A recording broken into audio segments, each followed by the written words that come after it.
काम के लिए पधारे हैं,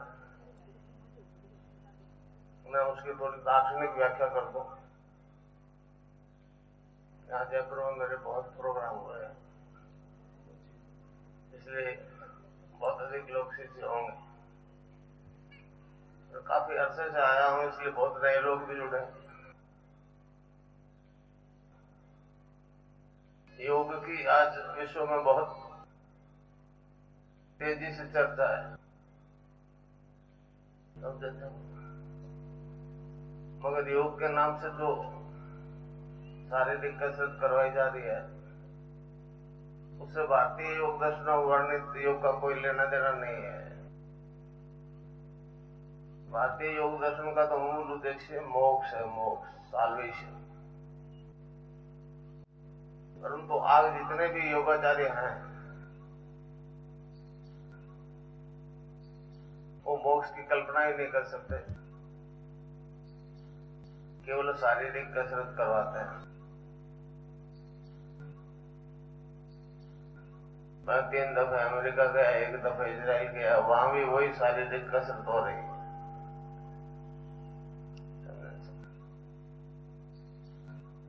तो मैं जिस योग की बात करता हूं वो सिद्ध योग है, सिद्ध योग।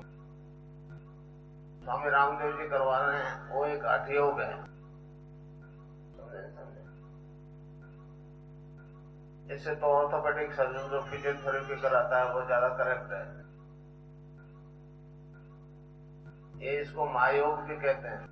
इसमें सारे योग सम्मिलित है, हठ योग, लय योग, जप योग, ध्यान योग, सारे, इसलिए इसको महायोग का है।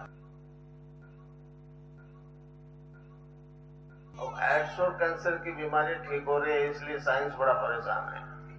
और ये सत्य भी आज तक, कैंसर का तो किसी हद तक वो इलाज कर पा रहे हैं, मगर कीमोथेरेपी देने के बाद में फिर वो नहीं बचता है।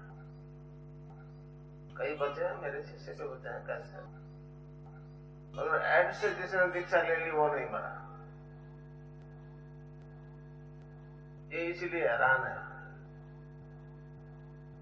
तो मैं भी एक गृहस्थी आदमी हूं, रेल में नौकरी करता था। 11/4/55 से 30/6 से 80 तक रेल की नौकरी की।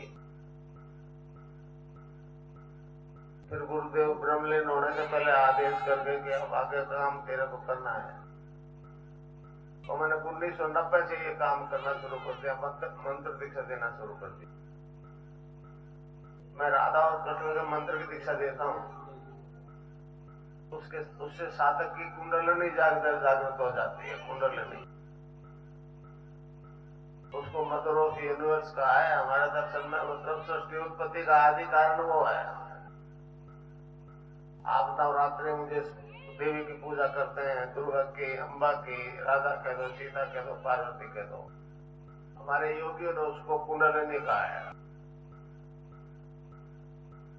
वो 3.5 आटे लगा करके तुमको अपने मुंह में दबा करके अचेतन अवस्था में रख के, तो मतलब डोरमेंट पोजीशन में आपके शरीर के आखिरी हिस्से में, जैसे डॉक्टर सैक्रम कहते हैं, उसमें सोई हुई रहती है। तो अगर सिद्ध योग है, मतलब गुरु का दीक्षित है, आज जितने भी है ना, उनके कोई गुरु नहीं है, समझे।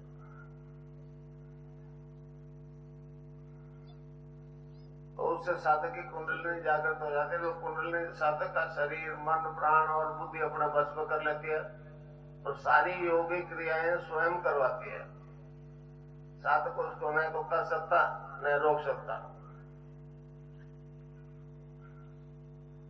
वसुंधरा सरकार ने मेरे खिलाफ FIR करवा दी बीकानेर में। वो एड्स ठीक करने का झांसा दे रहा है, ऐसे थाने में करवाई दिगंबर सिंह जी ने। मैंने सारे पेपर SHO को दे दिए, उसने इनक्वायरी करके मेरे फेवर में FIR दे दी।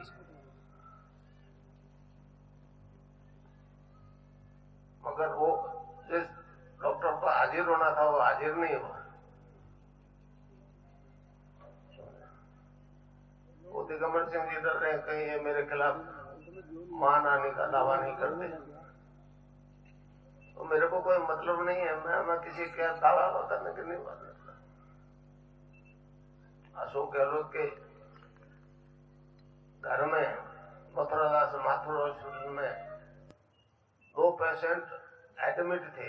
मथुरादास माथुर हॉस्पिटल में अशोक जी के गृह राज्य में, एक भंवरलाल, दूसरा बद्री। भंवरलाल ने तो केवल मंत्र दीक्षा ले से ठीक हुआ वो, मगर बद्री केवल मेरी तस्वीर से ठीक हो गया, समझे। तो मुझे उम्मीद है गहलोत साहब जरूर इंक्वायरी करेंगे। वसुंधरा ने तो इंक्वायरी करवाई थी। डॉक्टर अरविंद माथुर वहां जो मद्रास माथुर हॉस्पिटल में है, वो कैंसर एड्स का इलाज करते हैं और मेरे शिष्य हैं। वो आए तो हमारे संस्था, मेरी संस्था एक रजिस्टर्ड संस्था है देवस्थान विभाग से, जो कर रहा हूं उसकी जिम्मेदारी है मेरी। तो करीब 500 केस मैंने HIV पॉजिटिव के नेगेटिव करके रनबैक रिपोर्ट के साथ वसुंधरा सरकार को दे दी। डॉक्टर साहब आए तो हमारे राम जी ट्रस्टी होते, उन्होंने कहा जी आपको 2 तो आपके ही केस हैं, भंवरलाल का और बद्री का। उन्होंने कहा जी और केस बताओ। करने लगे ये हॉस्पिटल थोड़ी है, आपके 2 केस है उनको हाजिर कर देंगे। वो चले गए और जाके वसुंधरा को लिख दिया कि संस्था मेरे को कोऑपरेट नहीं कर रही है, कोऑपरेट नहीं कर रही है। तो लोगों ने उसको कहा, अरविंद माथुर को, यहाँ जयपुर में आपके एक दिनेश माथुर है, दिनेश माथुर, वहां मेरे शिष्यों को उन्होंने कहा था जी मेरे तो मतलब संस्था है और बहुत पॉपुलर हो, गुरु जी को कह दो इनको फ्री दीक्षा नहीं दे, आते आते कर लेंगे, यही आपके वहां दिनेश माथुर।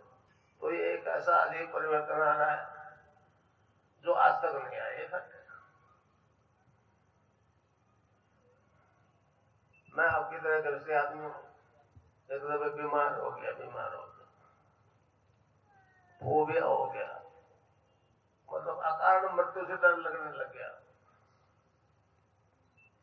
मेरे मित्र थे श्री राम दुबे, डॉक्टरों के पास गया, डॉक्टर ने कहा जी कोई यूं आप तक कौन सा फेटल अटैक क्यों करेगा, अगर मेरे को बहुत डर लगता था मौत से, मैं नौकरी मुद्दा छोड़ के गांव चला गया। फिर दुबे जी ने कहा जी आपको मार केस की दशा है। मैं नहीं जानता था मार केस क्या होता है। जब उन्होंने बताया कि ये तो आपका मतलब थोड़े दिनों आप मरने वाला हो, ये पहले भविष्यवाणी है मार केस का मतलब। मैंने कहा ये तो सभी को आएगा। फिर उन्होंने कहा इससे बचा भी जा सकता है। मैं कैसे करने, महामृत्युंजय का जप करो। वो मेरे से होना संभव नहीं था, बड़ा अजीब कर्म कांड था। मैंने कहा दुबे जी आने दो आपके इस मामले, तो कहने लगा गायत्री से भी हो सकता।